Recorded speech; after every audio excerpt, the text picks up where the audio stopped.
Good morning, everybody. We want to welcome you to a webinar today sponsored by Lightspeed, where we're going to talk to you a little bit more about the Lightspeed dealer management solution. And you can see we've titled this, What's Holding Your Dealership Back? You know, as we spend time with dealerships today, we find out that they are working hard, one of you, trying to figure out how to be more efficient, more streamlined, and honestly, to get more profitability. And that's where Lightspeed comes in, a super way to help you work faster, smarter, more efficiently.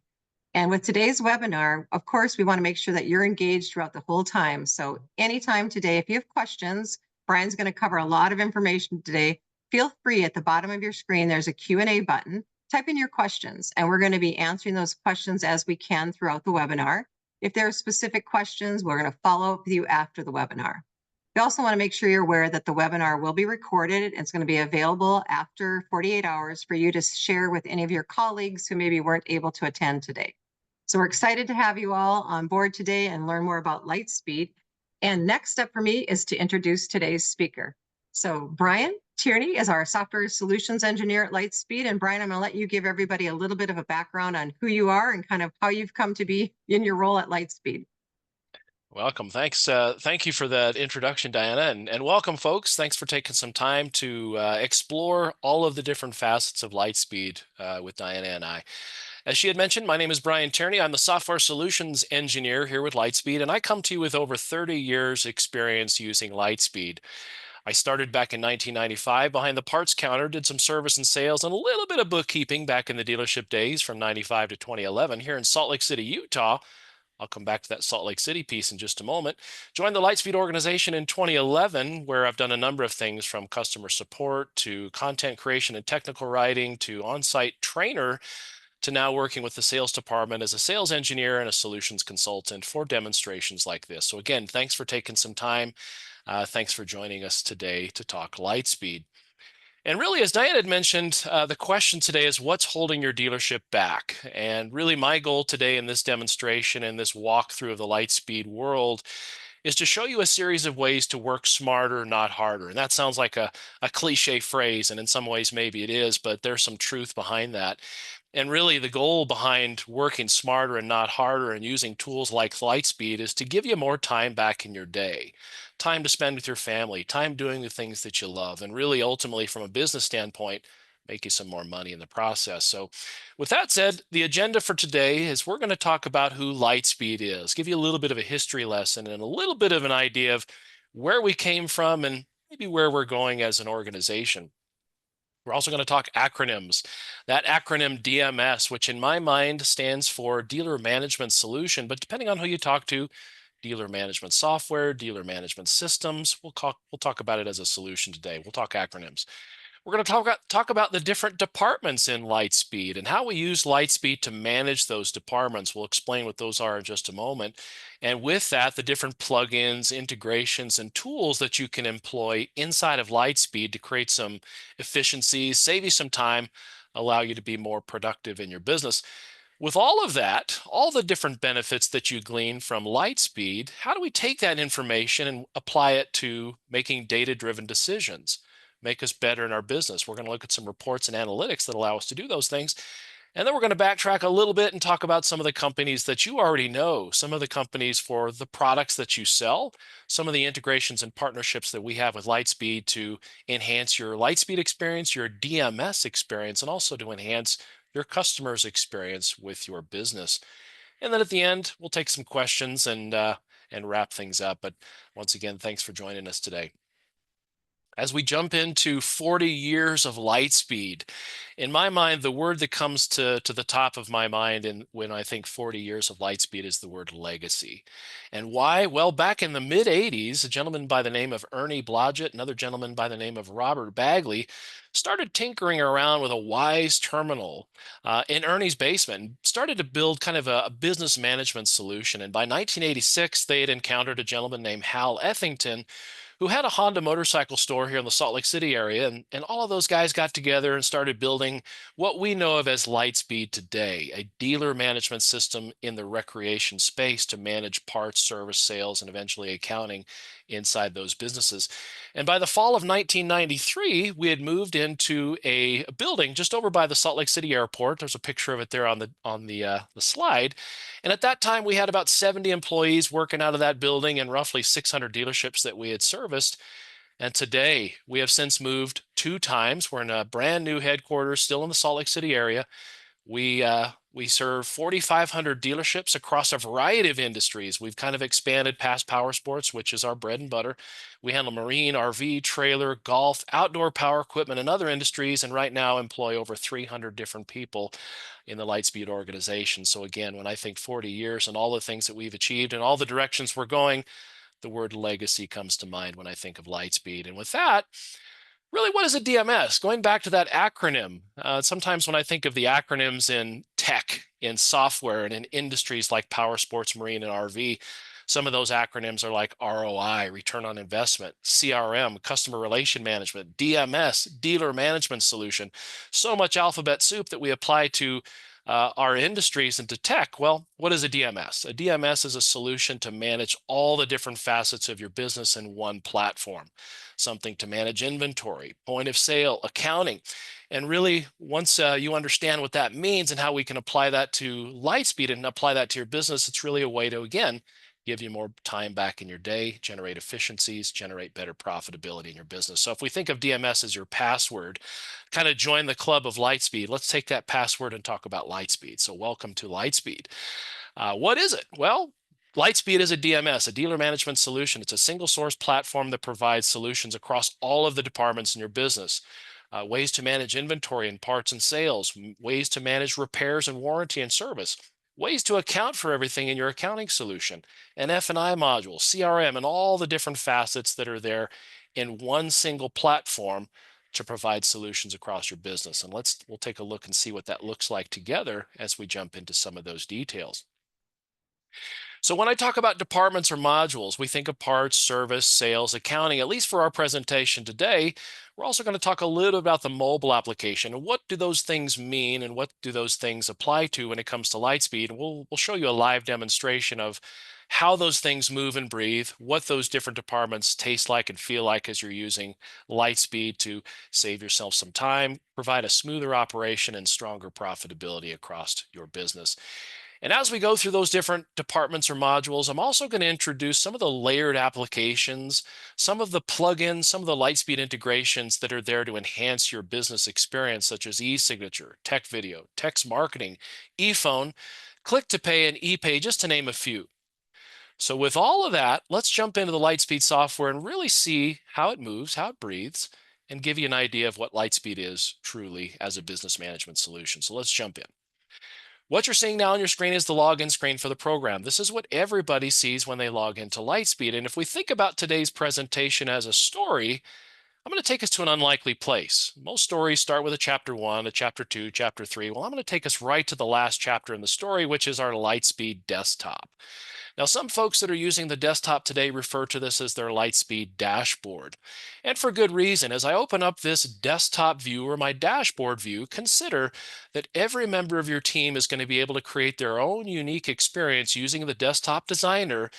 Pick and choose the facets of the departments that they work in, whether you work in service or sales or parts, or maybe you wear lots of hats, in which case you work in a little bit of all of those different parts of the business. You'll pick and choose the phrase or the term that defines the things you care about.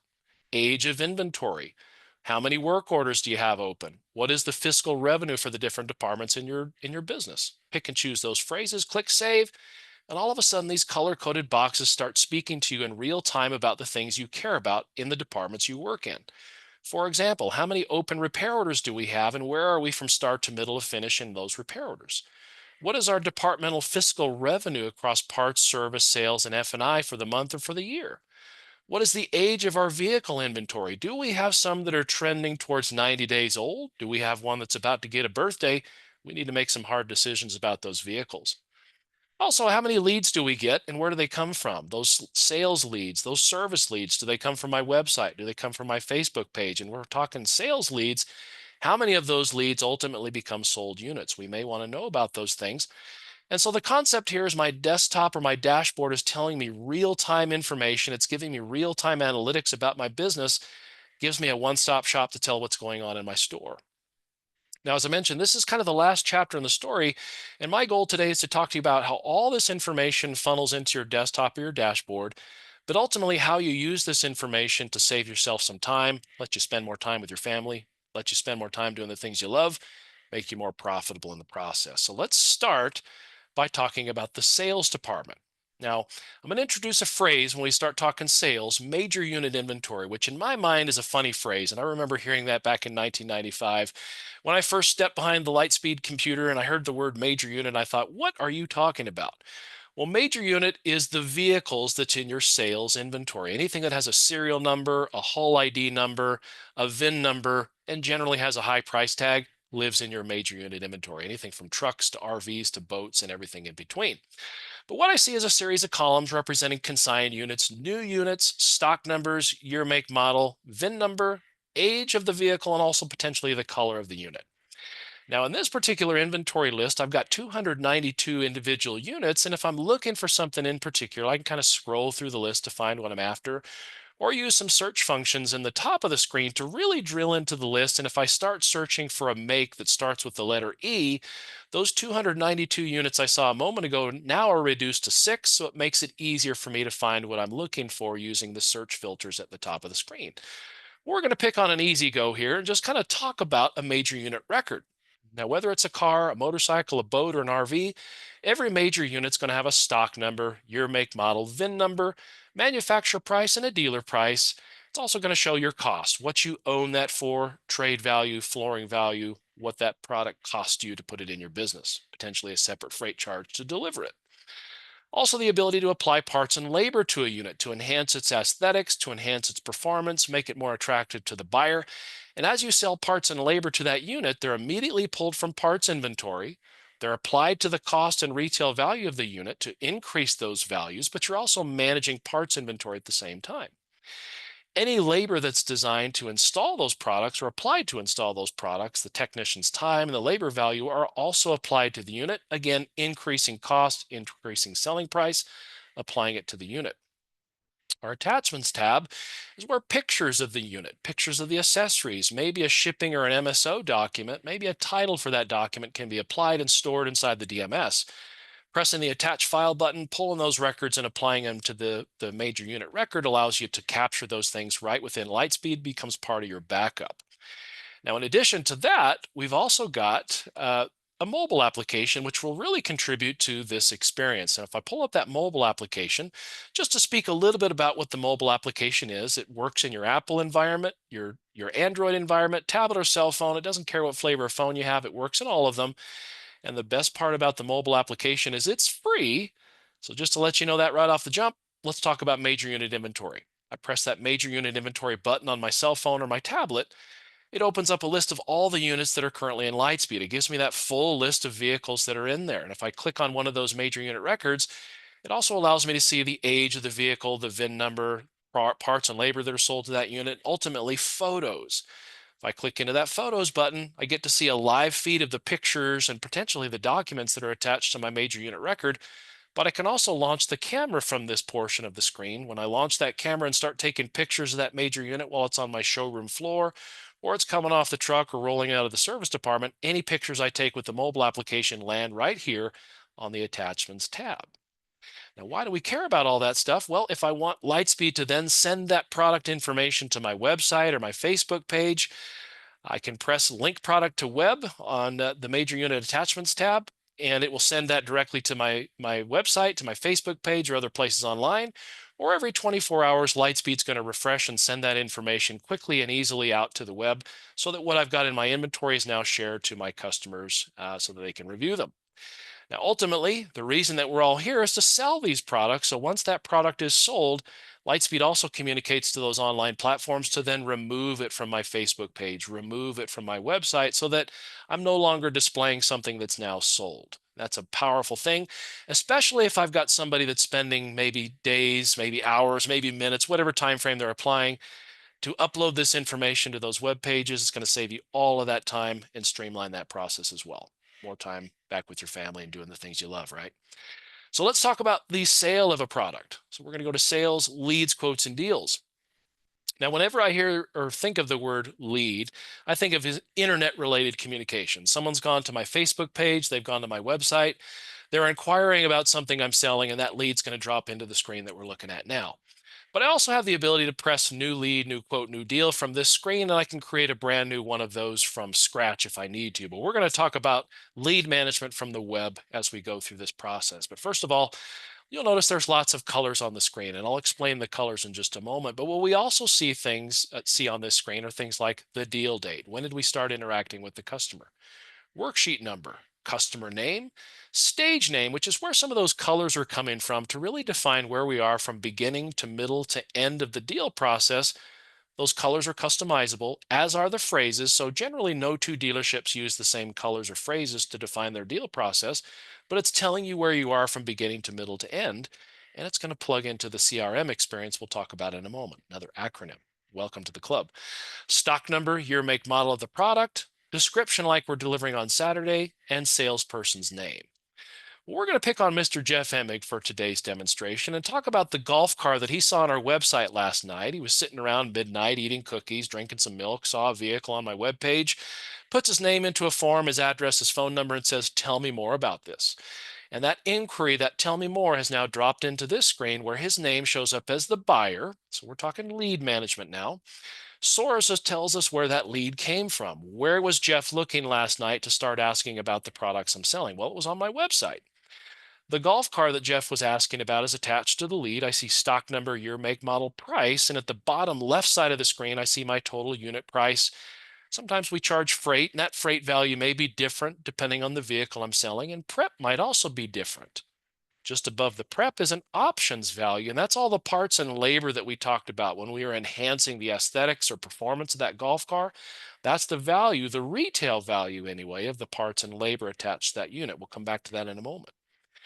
Fees like documentation and license fees apply by a blanket statement as a default. Also, you can apply things like service contracts, gap policies, prepaid maintenance as default if you want to, and those can also be adjusted as you're negotiating price with your customer. So you've got full ability to manage those as well.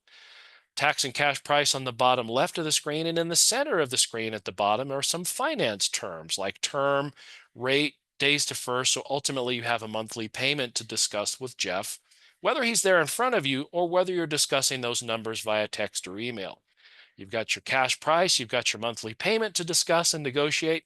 All the while on the bottom right side of the screen is your margin and cost. So you know how much wiggle room you have in the deal to discuss payment options or maybe cash price options if you need to wiggle. Now, one other element that really is an enhancement to the sales experience, one of the things that we do better than anybody else is analytics. And we'll get to analytics in a little more detail later on. But in the center of the deal screen is a button that says benchmarks. And if I want to see this particular unit, how do we compare price-wise with other dealerships that are selling that same unit across my region or across my industry? Are my prices in line with where they should be? Am I too high or am I too low? Is there an opportunity for me to make more money?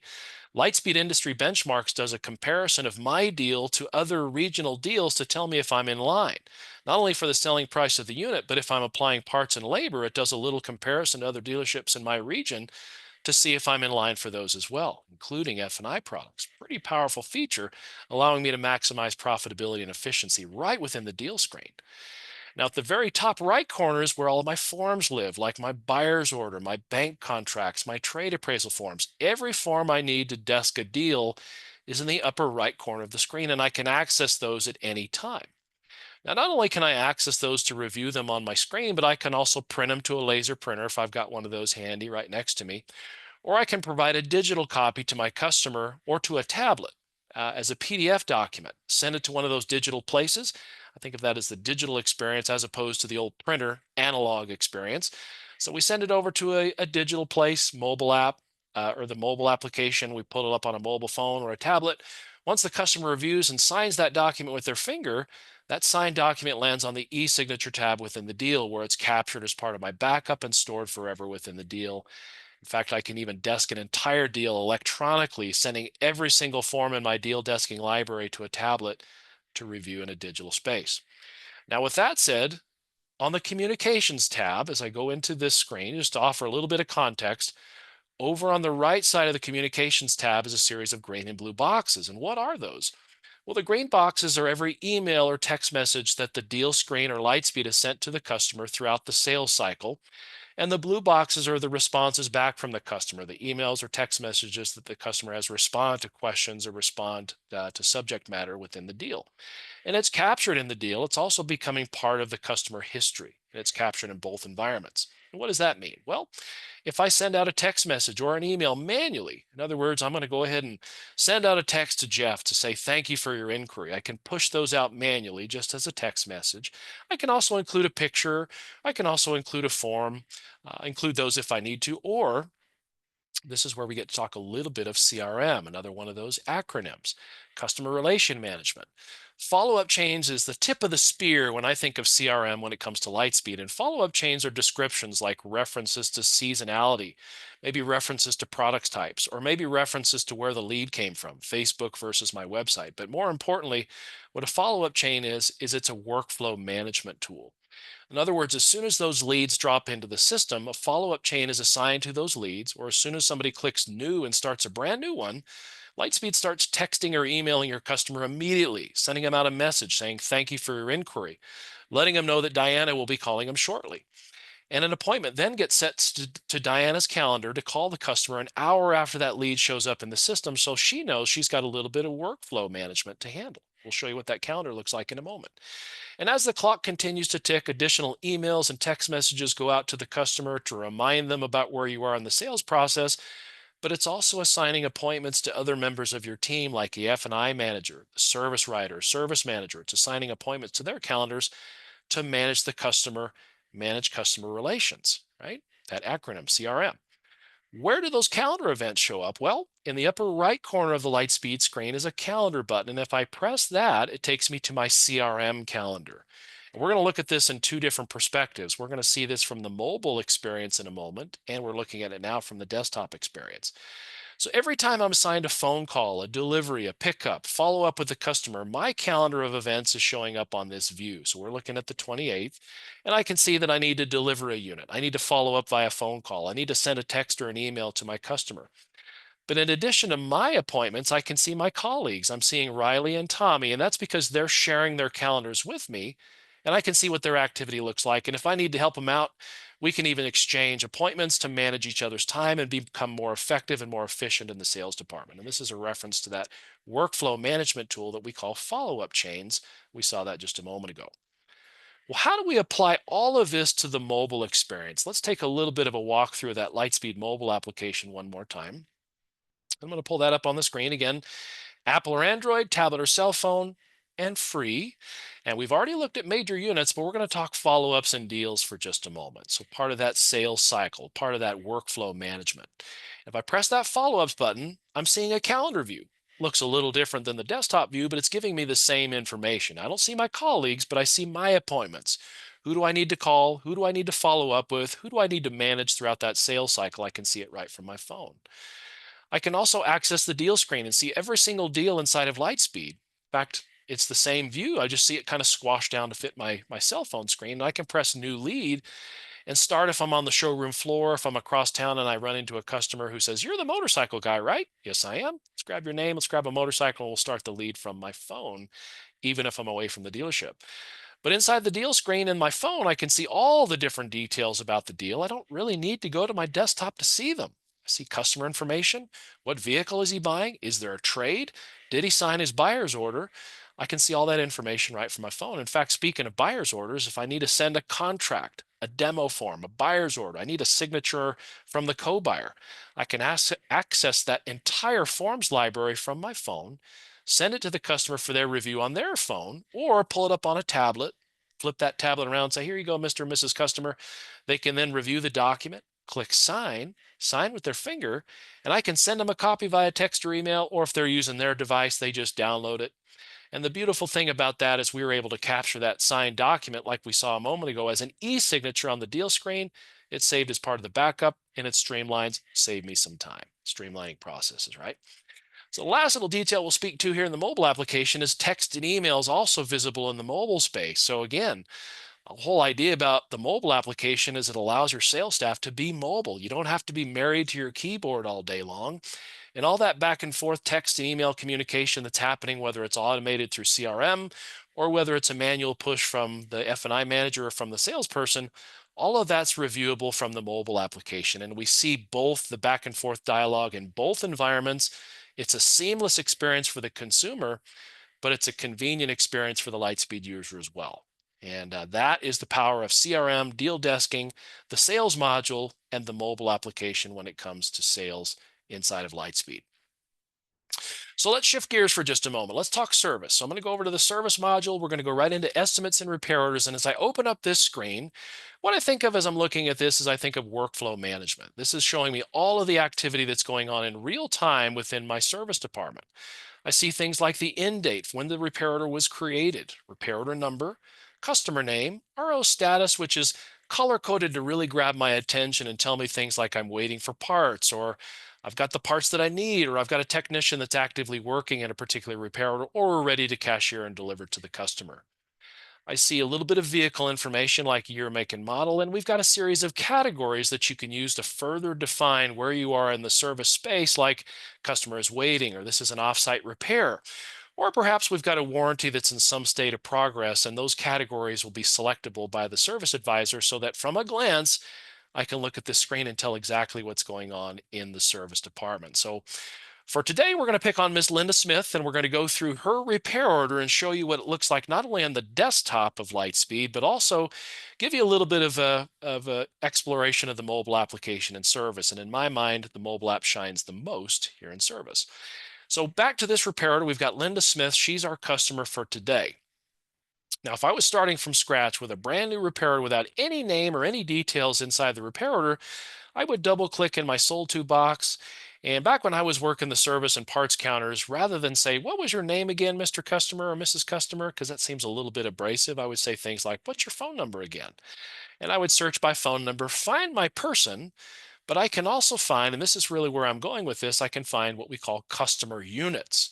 And customer units are vehicles that we've serviced with that customer at some point in history or that they've purchased with us at some point in history. So that is captured and attached to the customer record, again, to streamline the process, save me a little bit of time. I pick the customer, pick the unit, drop them both in the ticket. Now for this particular repair order, we've got Miss Linda Smith. She is our customer, and on the units tab, I can see that we're servicing more than one unit at a time. I've got my Forest River RV and a Pace America RV already attached, or Pace America trailer already attached to this repair order. Now, one thing when we talk about integrations that I want to emphasize here is we've got relationships with a variety of partners across a number of different industries, from the RV industry to the powersports industry to the marine industry. And when you plug in a vehicle that we have a relationship with, that OEM relationship with, that might have a recall, a stop sale, some sort of a warranty that we need to know about, your bulletins button starts flashing and it starts to alert you that there's something we need to communicate to the customer. And when that happens, you press your bulletins button and you'll get a view of what that bulletin, that recall looks like. Gives you an opportunity for revenue. When we're talking warranty, there's lots of money to be made in warranty. So it allows you to see, is there a warranty repair available for that? And if so, let's tell the customer, or maybe a stop sale or something the customer should know about. It's a powerful way that you can provide a better experience for your customers, but also generate more revenue for your business in the process. Now, back on the general page, we can see that this particular repair order has multiple jobs already attached to it. We can see the vehicle that's being serviced. We can see the job titles. I can see customer approval statuses, job statuses, and dollars for the different elements of each of the jobs, parts, labor, miscellaneous charges. Monetary values and dates on the right side of the screen with some notes fields on the bottom left that we might use to communicate to various members of the service team about the customer, about the vehicle that we're servicing. Now, each job has got several different bits of information. And on the work tab, which is really where all the magic happens in any repair order, right now I've got 4 different jobs currently applied to this ticket. If I need to attach additional jobs or create new jobs, I can attach a fifth, a sixth, or a seventh if I need to. Each repair order job has its own job title and description. It's got its own parts tab where all the individual part numbers that are applied to that job live. And as I'm selling parts to any repair order job, I'm immediately impacting parts inventory in real time. So the parts that are pulled from parts inventory and sold to that job, my inventory is reflecting that change in inventory on the parts side, and it's increasing the revenue value for the repair order on the job side. Labor tab is where the technician's name lives, labor description, number of hours, and labor rate. And by the way, another flexible feature about Lightspeed that I really like is I can account for multiple technicians in one repair order space. Not only account for their individual times in each of the jobs, but it's possible that a different technician has a different labor rate. So a less seasoned technician versus a more seasoned technician might have a different labor rate, or maybe what Brad's doing in this case, replacing a tire, has a different labor value than, say, welding a frame that Roger's doing, just for example. Now, in addition to that, if you've got those jobs that you do frequently, winterization, spring services, oil changes, tune-in services, the ones that really don't change much job over job, your standard jobs library is where those are going to live. So when you have a customer that comes in for one of those routine services, search by job title, select it, drop it in the ticket, and as quick as that, you've already built the job. So no more rewriting descriptions, no more rewriting job titles, no more looking up the parts, no need to reference labor. Your standard job gives you all of that information, expediting the process and really enhancing the customer experience in the process as well. So with that, after we've kind of done a little bit of an orientation to the repair order side of the desktop, let's take a walk through the mobile application and see the same thing from a slightly different perspective, from the mobile perspective. Now in the mobile application, again, tablet or cell phone, Apple or Android, and free, I press the repair orders button on my mobile application and it gives me a list of all the open repair orders. The same list we saw on the desktop a moment ago, I just now see it on my phone, and I can press new check-in.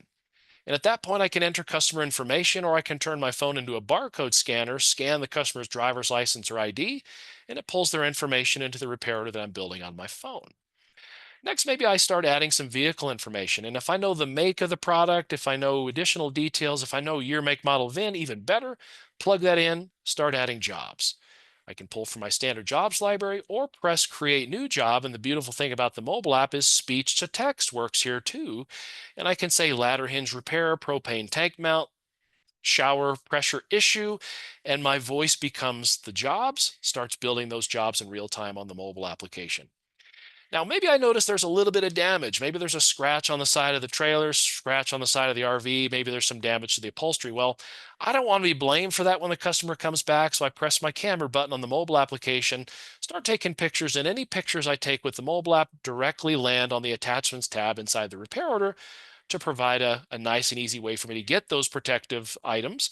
Or if this is related to warranty or to a potential insurance job, I can send those pictures via text or email to those entities and streamline that process as well. Now, if we're back on the service counter and I've got a printer handy, I can print a copy of the estimate, which might look something like this. It's going to have your business logo. Maybe you're also going to include some watermarks and some details about the repair order, but you got your customer information, the vehicle and job details, dollar values, disclaimer statements, and signature lines. So whether it's all of those details or a summary of those details, you can really configure this form any way you want to. You can print it to a laser printer. You can also press e-signature and send a copy to the customer's cell phone or pull it up on your tablet for their review in a digital space. Ultimately, when the customer sees that details, they can sign, just like we saw in the sales module, with their finger.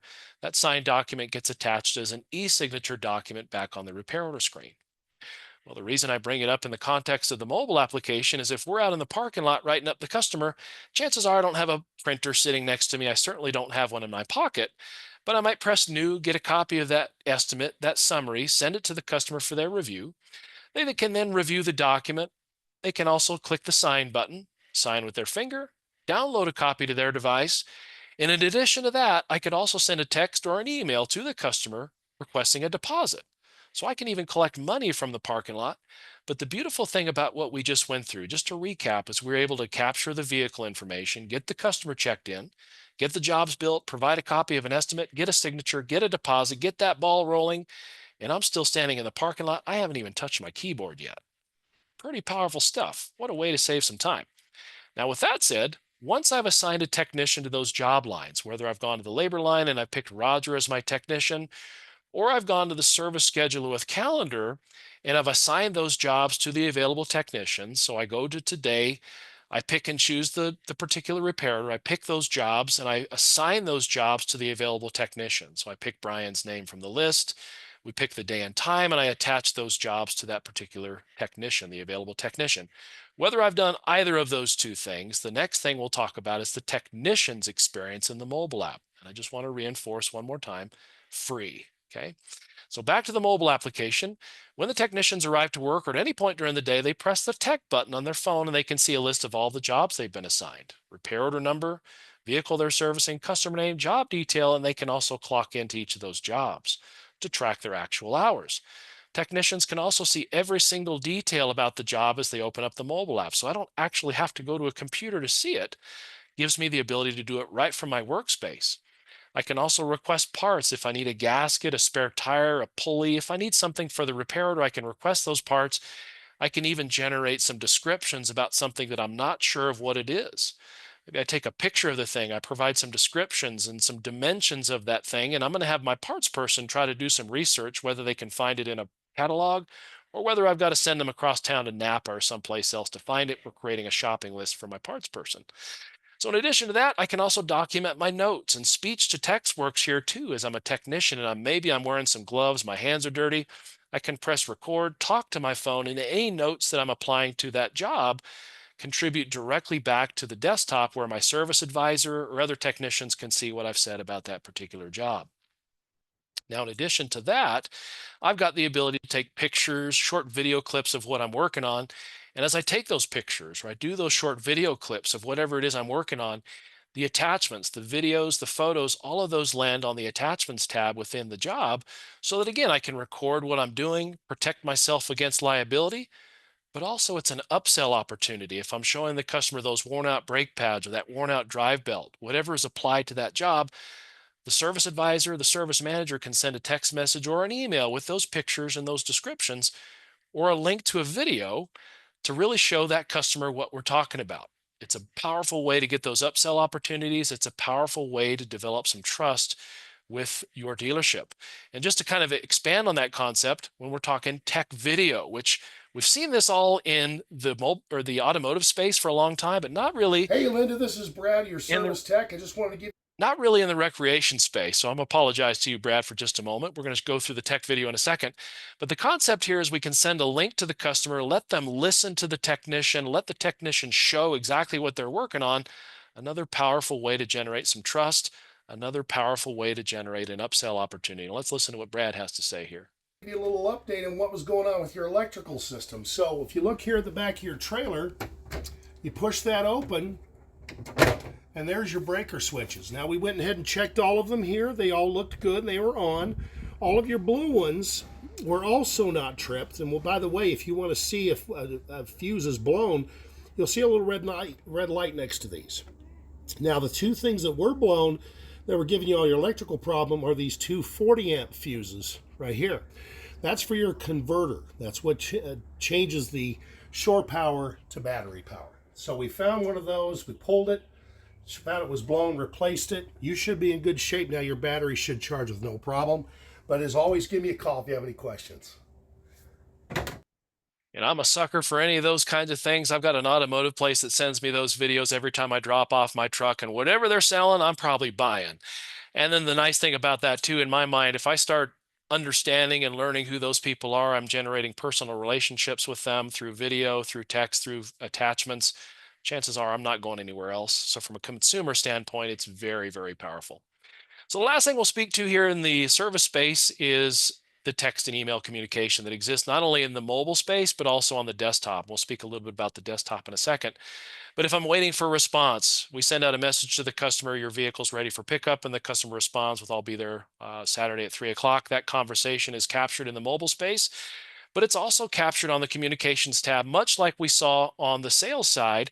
Communication tab also exists in service. And in addition to the communications tab in service, we also offer the follow-up chains, that same CRM experience that you saw in sales, the text messages and emails that are going out at predetermined intervals to keep that customer engaged throughout the service cycle and beyond. Even after the sale, the reminder, it's been 30 days since your last repair. It's been 90 days since your last repair. Have you thought about bringing that vehicle back for sale or for service? So it's a really great way to stay engaged with your customers, to keep them coming back, and to really provide a customer relation management experience, hence CRM, the acronym, right? So we're talking acronyms once again. So with that, let's close the service chapter and let's talk a little bit about parts. Now, when it comes to parts, we're going to start on the point of sale screen that Lightspeed refers to as the parts invoice screen. This is really where, in my mind, when I think about where do we apply the parts invoice experience, I'm envisioning you have a retail counter with a computer on it, maybe some catalogs, some parts on display. You have a clerk standing behind that computer. Then you have a showroom floor, maybe some bottles of oil, some tie downs, some tires, some whatever it is you're displaying on your showroom floor. Somebody grabs an item off the shelf, walks up to that parts counter, says, I want to buy this. Now you can either barcode scan the part at that point or type the part number into the part number field, and the result is the same. What we end up with is a description for the part along with a selling price. Now for this particular fan belt that we're about to sell to the customer, I can see that I've got 26 of those fan belts in stock. And since I have 26 of them, there's a 1 showing up in my sold column, meaning I can sell that product because I've got some in stock. And let's just keep this one real straightforward and simple. I hit the cashier button on the bottom of the screen. I'm going to select my method of payment, hit cashier, and out of my printer comes a receipt. I hand it to the customer and they walk out the door. So pretty simple point of sale, makes it easy for anybody to manage that. Let's get a little bit fancier. So a customer needs a couple of extra pieces. So we look up those parts. Maybe we're using an electronic parts catalog, in which case at the top of the screen is EPC, another acronym, Electronic Parts Catalog. Welcome to the club again. So when I press that button, I've got a variety of partners that we work with in the EPC space, one of which is RV Part Finder, Parts Manager Pro, PartSmart from ARI. And then we've got some different OEM specific EPCs, electronic parts catalogs, that integrate right into Lightspeed. You can look up those part numbers, put those into what I would call a shopping cart on your electronic parts catalog, and send those back to the Lightspeed screen where they're decoded with your specific pricing matrix. So after we've looked up those parts, we end up with part numbers that are showing up on the invoice screen, such as the fan belt, maybe a pulley, maybe a bushing. Customer says, I'll take those, but while you're at it, do you happen to have a tire in stock? I've got a motorcycle that the tire's blown on it. I need a replacement. So maybe I look up that part number. Maybe I know the part number, but I plug it into the invoice screen, and the result is I get a description, my Dunlop 402. That's what the customer's looking for. Sells for $243.99, but sadly, no, Mr. and Mrs. Customer, I don't have that tire in stock, so I can't sell you one. Therefore, there's a 0 showing up in the sold column. There's a 1 showing up, however, in the SO or special order column. Special order means we may special order this special for that customer. But usually in my experience, when I introduce that to the customer, their next response is, well, how long is it going to take? How long is it going to take for you to get that tire? Now, traditionally, a dealer might go to a website, or back in my day, I'd pick up the phone and call the vendor. Well, now inside of Lightspeed, I go down to the bottom of the screen. There's some green lights that show up, warehouse, dealer, and store locator. And if I press any one of those buttons, I can very quickly tell the customer the answer to the how long. Well, me here in Salt Lake City, Utah, Nevada's a day away from me. I've got that tire on the shelf there in Nevada. I'll have that tire here for you tomorrow, Mr. and Mrs. Customer. Your warehouse information are all the wholesalers, the OEM, the manufacturers, and the wholesaler, the third-party companies that provide the parts that you sell to your consumers. It's going to tell you, do they have it in stock and where, to be able to answer the question as to how long. Well, sometimes, as we know, there are back orders, there's cross ships, there's things that are discontinued. And if those happen where the supplier doesn't have it, we offer a dealership availability option. These are those 4,500 dealerships I mentioned at the beginning of the presentation that are sharing their inventory with the Lightspeed server to be able to provide you an alternative option for finding parts that you need. These are dealerships that have that tire on their shelf, shows where they're located and who to contact if you need to get that tire from somebody else. Now, conversely, if you've got that tire on your shelf and somebody somewhere in North America is looking for it, chances are you're going to get a phone call at some point from somebody, some dealership in North America that says, hey, Lightspeed says you have this part in stock. Would you sell it to me? And I can say from experience, because I used to get that phone call, and it was a great way to get rid of what I think of are obsolete parts, things that are collecting dust on my shelf. I would call them those crusty, dusty old parts that generally when I would get that call, I'd go back into the back room, make sure it was actually there because we got to check our inventory. And I put my hand through 2 inches of dust off the part and say, yeah, Mr. and Mrs. Customer, I got it right here. I'll sell it to you. So it's a great way to be able to provide almost an internal eBay, if you will, experience there as well. Now, if you're fortunate enough to have multiple stores, an East Side store and a West Side store, for example, you'll also be able to see, well, my East Side store doesn't have that tire, but my West Side store's got one. So it gives you the ability to quickly answer the question, I'll have it here later today or tomorrow, Mr. and Mrs. Customer. So let's scoot forward. Customer says, yeah, I'll take it. I'm going to take the parts you have here in stock and I'm going to order that tire. So we're going to put Mr. Jeff Emig on the invoice. So I select his name from the list. I go ahead and hit the cashier button on the bottom of the screen, select my method of payment and cashier. And at that point, a receipt pops out of my printer. I hand it to Jeff and he walks out the door. Now, what happened to that tire? Well, let's take a look. I'm going to go over to parts and ordering. And this, in my mind, serves as two things. One is it's capturing all those special orders. We'll get to that in a second, but it's also my wish list. This is a list of all the parts I need to order today or at some point in the future. I see part numbers, I see descriptions, I see special order customers like Jeff Emig who just ordered that tire. So that tire has landed on my wish list. I can see quantities, I can see source codes, and I can see cost. So with that cost in mind, there's two things I want to introduce before I go into the more meat and potatoes about my wish list. One of which is parts inventory. You are going to have your own parts inventory. That's every part number that's on your shelf. That's everything that's generated history. That's everything you've ever touched when it comes to parts related to your business. Now, in addition to parts inventory, inside the parts module, you have a feed called price books. And that's one of those third-party integrations that we provide as a Lightspeed solution from the companies, your manufacturers, your OEM companies, as well as your third-party companies. They send all of their catalog information, part numbers, descriptions, costs, retails, UPC codes, super session information. All of those are fed into your Lightspeed experience in the middle of the night so that you've always got the latest pricing, latest costs for those providers, and you're not selling product at the wrong price and potentially losing money in the process. And we handle that data for you, saving you some time. You don't have to manage it. We do it for you. So back to our order screen. Part numbers, descriptions, and so on. How did this stuff get here? Well, we know when we cashier a special order on the parts, the service, or the sales counter, those special orders land here. But also, if I'm walking around the showroom and I notice I'm low on oil filters or spark plugs or taillight lenses, I can add those items to my wish list manually. Or I can rely on a little bit of artificial intelligence called the buying guide, which generates a graphic image of my seasonal budget, my annual budget. Each month of the year is present here. And it also is a bell curve because we spend a little more money in the summertime than we do in the winter. That's my budget for parts. Here's all the suppliers I work with, third-party and OEMs, and categories like chemicals, tires, clothing. And usually in my time when I was working the parts counter, I would say about 2:30 in the afternoon, I would run my buying guide and I would see, what does Lightspeed think I need to order? It's looking at your sales history. It's looking at your inventory counts. It's looking at your open purchase orders, and it's looking at your budget, and it makes a suggestion on what you need because you're low on certain items. Here's all those part numbers you're low on. Here's the quantities Lightspeed recommends you order today because you're low. If you like this suggestion, you click update, dump them in your wish list. If you don't, you can make adjustments to it. But the concept there is it lets Lightspeed do the heavy lifting of your inventory maintenance for you so that you can focus on your customers and focus on things that you care more about than tracking part numbers. Now it's time to send the order over. So I hit the purchase order button.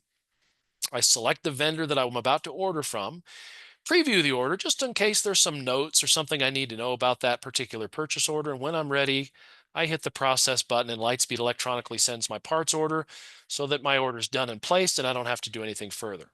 Another place to save you a whole bunch of time. Now, the last thing I'll mention, that takes us full circle, is once those parts get received. So we'd go into parts and receiving because the UPS or FedEx truck has just dropped off the boxes. When we receive those parts, your retail customers get a text or an email letting them know their parts came in. Your stocking parts get a label that you can stick on the product, stick it on the shelf, and manage your inventory that way. your service technicians and advisors that are waiting for special orders, they just got a notification on the desktop of Lightspeed or on the mobile application telling them their parts just came in, saving you some time so you're no longer chasing folks down on the phone for special order calls. You don't have to do that. Lightspeed's going to handle that for you as well. So a great way to save some time and just create a powerful inventory management experience inside of Lightspeed. So let's talk accounting. All the things we've talked, part, service, and sales. Lightspeed offers a real-time accounting solution right inside the program. And really what that means to you is we've got a chart of accounts, a payables, and a receivables module that's receiving information in real time. Everything that you've done across sales, service, and parts impacts your general ledger in real time. And let me just introduce some of the concepts. Management activity is what I think of as my close of day menu. This is where my cashier reconciliation and bank deposits live, but this is also where my tax reports live. We'll look at some examples of those in a moment. End of day menu. Receivables is where you're handling charge accounts, warranty, contracts in transit. Payables is what I think of as the unfortunate side effect of business. This is where all your bill pays live. General ledger is where your chart of accounts lives, kind of the backbone of the Lightspeed accounting experience, but this is all where your financial reports live, like your profit and loss, your balance sheet, your daily operating control reports all live within general ledger. Now, in addition to those modules, with the Lightspeed accounting solution, we also offer a free payroll service with ADP Payroll Plus. Now, ADP is a big player in the payroll space. They used to be a corporate partner of ours, hence the relationship we still have with them. Through Payroll Communicator, you'll send all your time card reports, your commission reports, technician statistics reports directly to ADP. Then you'll launch your payroll access where you'll then be able to go right into ADP Payroll Plus, manage garnishments, manage your W-2 and tax forms for your staff. Also, who gets a printed check, who gets a direct deposit check. You can manage all of those. And the best part about that integration with ADP is it's a free payroll service that's included with your Lightspeed accounting experience. So there's no charge for that integration. So with that, just kind of a high level over accounting, we're going to show you our chart of accounts, which is where all of your assets, your liabilities, your revenue, your cost of goods and expenses live. Your account numbers are going to be listed there along with all the descriptions. Month to date, which is a real-time expression of month to date balances. Year-to-date balances are also referenced there. And you have a budget column for expense accounts and cost of goods accounts. All of those are going to be included in your chart of accounts. Now, one of the things to be aware of with Lightspeed chart of accounts is it is departmentalized. And what that means is if I drill into revenue, which is living in around the 43,000 range, notice there's a -10 at the end of these account numbers. And -10 is pointing to a very specific department inside of your business. -10 points to, in this case, new vehicle sales. -20 is your used vehicle sales. -30 is your service. -40 is parts, and you might have other departments. And those codes, of course, along with the descriptions, have some flexibility to them. You can customize those any way you want to. But the concept there is with our departmentalized chart of accounts, that feeds directly into your financial reports. One example is our profit and loss statement. And if I produce some details related to profit and loss, and if I go ahead and generate the report, what I end up seeing at the very top of my report is my consolidated statement. Consolidated means taking all of the departments combined, parts, service, sales, F&I, rental, whatever my departments are, show me the values across my business, consolidated. Operating expenses, operating profits, personnel costs, overall profit and loss for the business based on the time frame I've selected. And as I go down into the report, I start to see the departmental details. I see how my sales department's doing, how my service department's doing, and I can see how each department contributes to the overall consolidated as standalone profit centers. It gives me a lot of powerful detail to make data-driven decisions about my business. And real-time financials. No longer do I have to wait till the end of the month. No longer do I have to grab a bunch of details and do a lot of processing to get it. I can see this up to the moment, the very second that I run it, and it's real time and it's true. Now, let's talk the unfortunate side effect of business. Let's talk payables. So I'm going to slide over to pay invoices, and we're going to talk about where some of this detail came from. But first of all, just to introduce the screen, I see a split screen view. The bottom of the screen's empty right now. Top of the screen has a series of vendors, parts vendors, flooring companies, utility companies that I owe money to. That's why they're here, because there's a balance on their account. Now, I can use a select by criteria to find invoices that are due today or due this week, or maybe I've got special terms on some seasonal dating orders and I want to just focus on those. Or maybe I'm looking for a specific vendor. Or maybe I just start checking boxes. So we'll check ABC body and paint. We're going to check Arians. We're going to check building insurance. And as I do, the details on the bottom of the screen starts to pop up. We see things like invoice numbers. We see things like invoice dates, due dates if those are applicable, discount dates, and ultimately descriptions. We painted the store sign.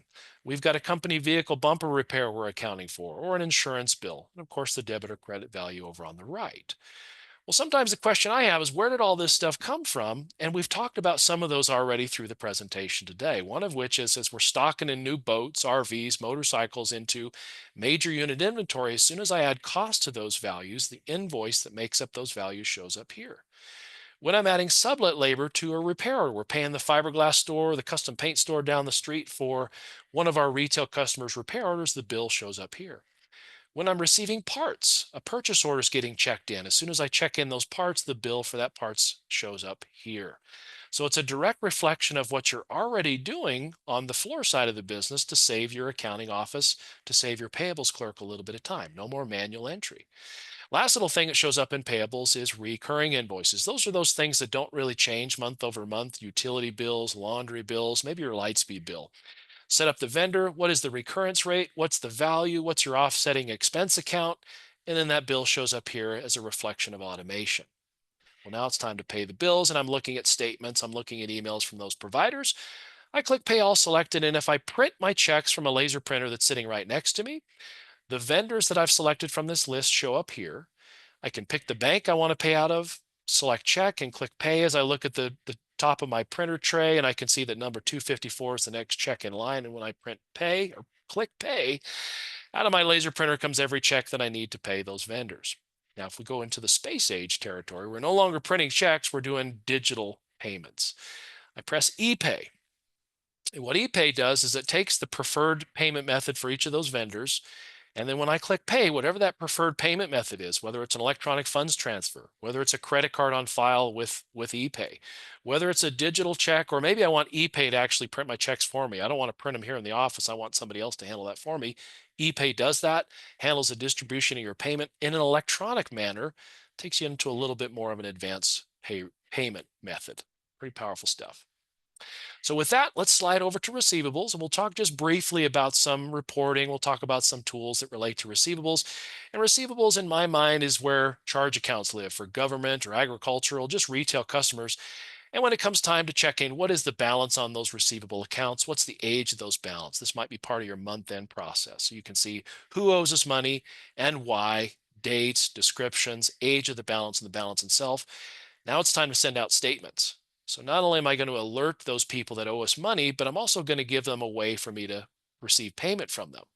So when I generate statements in payable, or in receivables rather, I'm going to send out a statement that looks something like this to my retail customers. It's going to have my business logo, a breakdown on everything that's been charged to their account, maybe some delicate phrasing on the document that says, "We would love you to pay your bill," whatever those phrases are.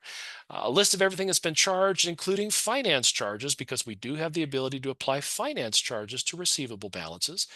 But with this document, I can print it, stick it in an envelope, stick a stamp on it, and mail it, or text or email a copy. And if I send it via text or email, I can also include a link where the customer can click the link. It takes them to a safe, secure, encrypted browser page. They can make payments, reduce their balance. And the best part about that, if I can make it easy for my folks to pay their AR bill, they're more likely to pay it. So I like it for that reason as well. Let's just wrap things up with closing out the day and take us to our bank reconciliation. At the end of the day, I like to suggest running your cashier reconciliation report, which is going to give you a sense of what monies are captured by Lightspeed. And as you're counting out your cash drawer, just verify the money on the screen matches what's in the drawer. Ultimately, then you do your bank deposit, which is letting Lightspeed know how the money got to the bank and when. Your cash, your checks, your credit cards. This is telling Lightspeed when that money went there and how it got there. And more importantly, it's contributing to your bank reconciliation, which if we go over to General Ledger and open up the bank reconciliation, every financial account, whether it's one of our default banks, a credit card, or an investment account, is going to be listed here. And all the bank reconciliations throughout history at the bottom of the screen, with the most recent one at the top. I'll access the most recent bank reconciliation, and as I'm looking at financial statements, credit card statements, or bank statements, I'll check the boxes for the things that cleared my financial account, leave the boxes unchecked for those that didn't. Ultimately, my ending statement balance should match my bank balance or my credit card balance. I click save, and now we are reconciled as far as the bank or credit cards are concerned, all within the same Lightspeed experience. So last thing I'll just introduce to take us full circle is a little bit of connection to the mobile application in accounting. If we go back to general ledger, I'm going to go to reports and daily operating control report. We're going to pick on April of 2024, just because there's some numbers on here that I think make a little more sense. But first of all, we see a report with some colors, and I like colors. But what I'm also seeing is a monthly expression, a daily or a yearly expression of what happened in my departments. So my new vehicle sales, used vehicles, service, parts, F&I, rentals, all listed at the bottom of the screen. Revenue for the current month, the current year, the current day in reference to last year where we are at the same time. And I can see what my targets are for those particular departments. So it's a great, easy way to see if I'm on target, if I'm trending in a positive direction compared to last year. My department breakdown is also showing me a little bit of a consolidated version of that profit and loss statement. Total dealership revenue, operating expenses, operating profits, and a breakdown by department. But why I like this report is it's very simple. It takes me right to the point, letting me know in real time how the business is doing, but it also has a direct connection to my mobile application. And again, mobile application is free.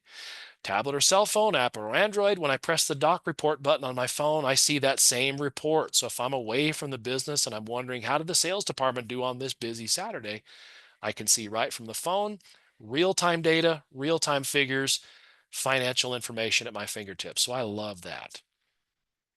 So we've gone through quite a bit today in our demonstration, and just to kind of cap things off a little bit, reporting and analytics. When it comes to reporting analytics, we saw some expressions, some examples of those throughout the presentation today. I'm just going to show you a couple of other things to consider when it comes to reporting and analytics and why. Well, all the things we talked about across parts, service, sales, and accounting. If you can't do anything with that data, it sometimes doesn't do you a heck of a lot of good. But if you can make data-driven decisions about what does that mean for you in terms of profitability, are your inventories turning at a rate that makes sense? Are your technicians efficient? Are your salespeople selling? The analytics that you'll be able to glean from that will help you drive your business, and we'll show you some examples of those. So let's pop back into Lightspeed, and I'm going to jump into some examples of reports here. And I'm going to start with a report that's directly related to traffic log and CRM. Acronym, customer relation management. If I want to see kind of a dashboard view of what happened in my sales department today in terms of leads, how many leads did we get? How many are internet-based? How many are walk-in? How many are unassigned? Meaning we're not quite sure how they got there, but we might want to know because we want to know what our return on investment is for those lead sources.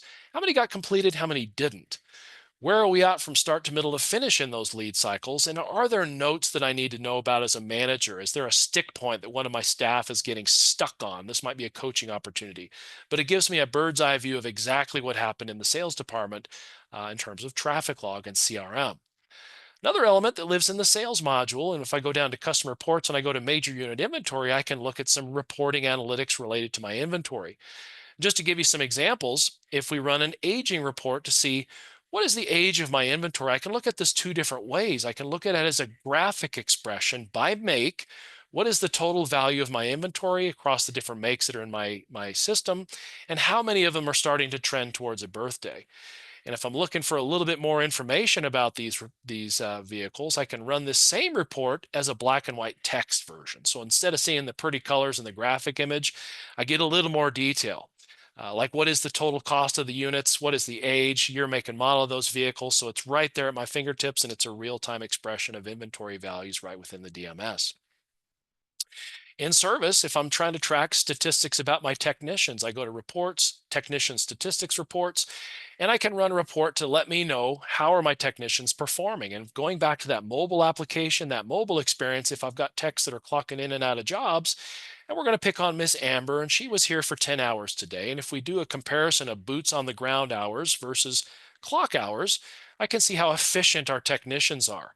I get an overall efficiency, a productivity and proficiency rating to let my business know how my technicians are performing. Actual hours versus build hours, clock time versus build, clock time versus actual hours. It's a true expression of efficiencies to drive data-driven decisions about my technicians. In parts, we've got a great tool called a part invoice analysis tool, which gives you the ability to manage multiple things or view multiple things related to parts. We're going to gather some information over the last 12 months and see things like who's my best customer? How much money have they spent? How often have they done business with me? And have we given them a discount when they've come in to do business with me? What's my busiest hour of the day? Do I need to make sure that I have enough staff on hand between the hours of 10 and 11 a.m. because that's my busy time? And maybe later in the day, we can give somebody some breaks. What's my busiest day of the month if I'm looking at holiday seasons or if I'm making decisions about staffing? I can kind of see what the trend is for a month or for a week. The busiest day of the week is typically Monday for us, it looks like, Wednesday sometimes, but Friday's a little bit slower, so that might be a good day to give folks time off if we need to, but every other day, all hands on deck. And for zip codes, which I generally recommend as best practice, always get customer information on every document within the system. We can see where our customers are coming from, how much money they spend with us, and when do they come to see us. So great, powerful information about what's going on in the parts department, but really information about the business. Now, our customer retention report, we can see who our good customers are. Do we have customers that only did business with us one time? And did they come back to do it a second time? We can see all that information. So if I run my customer retention report, I pick a date range. So from 2017 to 2021, show me the customers that bought from me in that time frame. And of that time frame, which customers actually came back and bought from me a second time between 21 and 25. I can pick specific types of customers like agricultural or government or employees or all my customers. I can pick which department I want to report off of, and I can even sort by a customer name, for example. Run the report, and it's going to show me all that retention information. In that initial phase, I had 274 customers that came and did business with me in that red section. Of that red section, in the blue section, 50 of those customers came back, which gives me about an 18% retention rate. Just for context, if you're in the 40% range and up, you're doing well. If you're less than 40% retention, you've got something to work on. So just for context, just so you know. Now, in the retention summary, I can see which departments did those retention customers spend their money. And I can see that those retention customers actually came back and did business with me a lot. And they've spent a lot of money with me. I can see where they spent their money, the individual documents, where they spent the dollars, how much money they spent across those different departments, and ultimately, of the customers that did not come back, I see who those people are as well. Now, what's cool about this report, whether I'm focusing on non-returners or returning customers, is I can send those to a marketing campaign. And if we're focused on non-returning customers, the guys and gals that bought from me one time but didn't come back, if I want to send them a text message with a 10% off if you come see us this Saturday, Mr. or Mrs. Customer, I can press the marketing button. It sends it over to a text marketing tool where I can send a mass text message to all those customers and draw them back into my business with one press of a button. Powerful stuff. Bringing those non-returners back in, making them returning customers. Last thing I'll just speak to is one of the things that really separates us, and this goes back to that legacy concept. One of the things that we've gleaned over the years and years, the 40 years we've been in business, Lightspeed industry benchmarks. So if we go into system, I'm going to go to reports and I select Lightspeed industry benchmarks. This is a report that's going to give you comparative numbers. How does your dealership compare to other dealerships in your region or industry in terms of inventory, turns on inventory, revenue across departments, technician statistics? How are you doing in your business? This is your report card to tell you all of that information. Powerful stuff to make sure that you're making the right decisions, using this data to drive your business, creating efficiencies, creating more profitability, and helping you be more successful in your business. So last thing I'm just going to mention to kind of wrap us up, and I know we've gone long, and I certainly appreciate everybody staying with us. Partner integrations. So some of the logos and brand names that you see on the screen, you probably recognize some of those, and those might be companies that you work with. Manufacturers that produce the RVs, the boats, the motorcycles, the golf cars that are in your inventory. Some of those companies are listed here, in addition to some third-party companies like Nivell, Parts Unlimited, EasyGo, Land and Sea, just to name a few. Benefits to those integrations, we've talked a little bit about throughout today's presentation. In terms of price book integration, lead management, bulletins and recall information. All of those partner integrations allow you a seamless experience within your Lightspeed system to interact with those companies, but ultimately to provide a better experience for your customers because of those integrations. And excellent. So we've gone through a lot today, and we've gone way over time, and I certainly appreciate everybody bearing with me as we've gone a little bit past our scheduled time, but we've talked about a lot. We went through a little bit of a exploration of the history of Lightspeed, where we came from, where we're going. We explained what those acronyms like DMS, ROI, CRM are. We did some departmental reviews, and we also reviewed apps and plugins, talked about analytics and reporting, and we talked about our partners. And at this point, if there are any questions I can answer, I would love to answer any questions you might have. Awesome. Thank you so much, Brian. Amazing to see just how robust the Lightspeed system is. I mean, a lot of information to absorb. And we did just have a couple of questions too that we'll maybe just address, and then we'll just kind of wrap it up with kind of next steps. People did get the point, I think, Brian, that our Lightspeed mobile app is free, very exciting, but they're just wondering again, like how do you get that? Like, how does somebody find the mobile app once they have Lightspeed? Oh, great question. You can access the mobile application quickly and easily from your App Store if you're using an Apple, your Google Play Store if you're using an Android. Go ahead and search for those in those stores, download the product to your app or to your phone, your tablet, or your cell phone. Now, in order to install it, you're going to have to make a connection to your server. Now, your store admin may have that information. If they don't, reach out to our support team and they'll be happy to help you with that. Once you've got that installed, your login credentials for the desktop are the same as for the mobile application, and your permissions will carry over there as well. Great question. Excellent. That was very, very helpful too. One other question just came in too. It's like in the accounting module, they're wondering if they're able to actually do manual entries. Like we talked about all the Yes. workflow and everything that's automatically happening, but every now and then you got to make an adjustment. How does that Of work? course. Yeah, we have the ability to manage manual journal entries. As a trainer, from my trainer brain, I would say if you're doing a lot of manual journal entries, it's probably a result of something not functioning properly. So I would encourage you to verify those things before, but absolutely, manual journal entries are a daily function inside of Lightspeed, in addition to manual vendor invoices, etc. So absolutely, those functions exist. Yeah, that's perfect. And we'll do one last question. People are wondering, like you showed some of the OEMs and partner integrations, but they wonder if there's more. Where can they see a list? What's the easiest way for them to understand all the integrations? Great question. So I would recommend, if you're just curious, if I would go to the lightspeeddms.com website. When you arrive there, you're going to see something like this, and you're also going to see a selection called partners. And if you select partners, that's going to take you to a place where you have a series of drop downs by industry, by department, by integration type, or you can simply search by a brand that you're interested in. And back to the number of partners that we integrate with, right now it's well over 450. So there's quite a library there, quite a lot to draw from, but check that Yeah. out.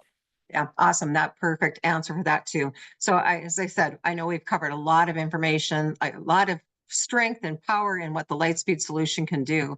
If you have additional questions, I mean, what we'd really recommend you do is, again, you can call our 800 number. You see the direct email for the sales team, or you can go to our website and there's a request a demo form there that you can fill out as well. So appreciate everybody's time taking today to learn more about the Lightspeed solution. And Brian, thanks so much for a great demo and webinar and showing all the power and strength within the Lightspeed solution.